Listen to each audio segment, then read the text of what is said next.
Hello mayam,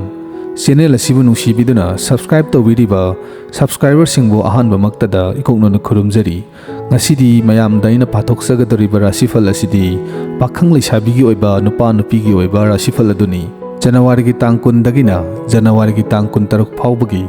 2025 gi Chayolgi oiba rashifal aduni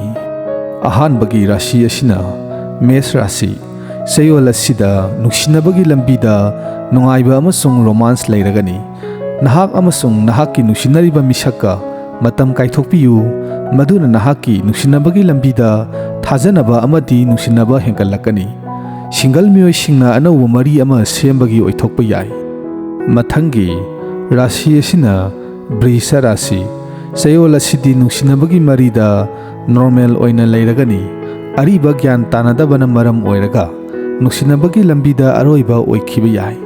luhongdriba miyoi singi oina nuksinabagi lambida haurakpa yai mathangi rashi asina Mithun Rashi Chayol asigi manungda nahaki nuksinabagi marida energy amasung freshness phawgani nahaki partner aduga pau phawnabasu hengkalakani amadi amaga gyan taminaba hengkalakani mathangi rashi asina Karkat Rashi Chayol asidi nuksinabagi sang amada laigani nahaki partner ga tungi plan sembiba yai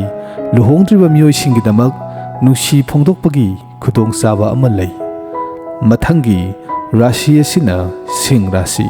Chayol asigi manungda nuksinabagi marida chetna thajaba laigani adongi partner ga matam kaithokpagi khudong saba ama phangani naitom oiraba miyoi singidamak anauba nuksinaba phangbagi khudong saba phangba yai mathangi rashi asina Kaina Rashi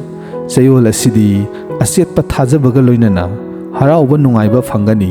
nahaki partner ga loinana lapna chatpagi plan tawbiba yai luhongdriba miyoi singidamak luhongbagi proposal ama phanglaba yai mathangi rashi asina Tula Rashi Chayol asidi nuksinabagi punsida yamna hena nungaiba oigani adomgi partner ga nungaiba punamak share tawbagi khudong saba laigani luhongdriba miyoi singidamak anauba misak ama thengnabagi khudong saba lai mathangi rashi asina Vrishak Rashi Chayol asidi nuksinabagi thajaba ama lairagani ariba wathoksing loisan khragani luhongdriba miyoi singidamak anauba proposal ama phanglaba yai mathangi rashi asina Dhanu Rashi Chayol asidi nungsibagi punsida anauba lambi ama piragani nahaki matam kaithokpagi makha pona nungsinabagi mari hena chesinhangani single singi oinadi anauba nungsinabagi mari ama oithokpa lai mathangi rashi asina Makar Rashi Chayol asigi oina nungsinabagi mari da lengdana shanti oina laigani asauba thauram amada adongi partner ga matam kaithokpiba yai single singidamak anauba proposal ama phanglagani mathangi rashi asina Kumbha Rashi Chayol asidi singnarakpa khara leiba yai adum oinamak adongi pau phaunabagi makha pona pumnamak thengnaba ngamgani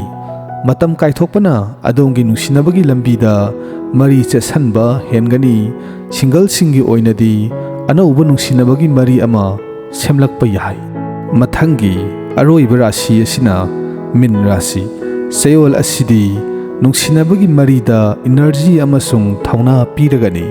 nungsibagi haukhiba thodokssing ningsinglakpa yai single singi oinadi anauba partner gi manglan ama mangba yai mayamda ngasi aina pathoksariba rashifal asi Pakhang Leishabi gi oiba Chayol gi oiba rashifal aduni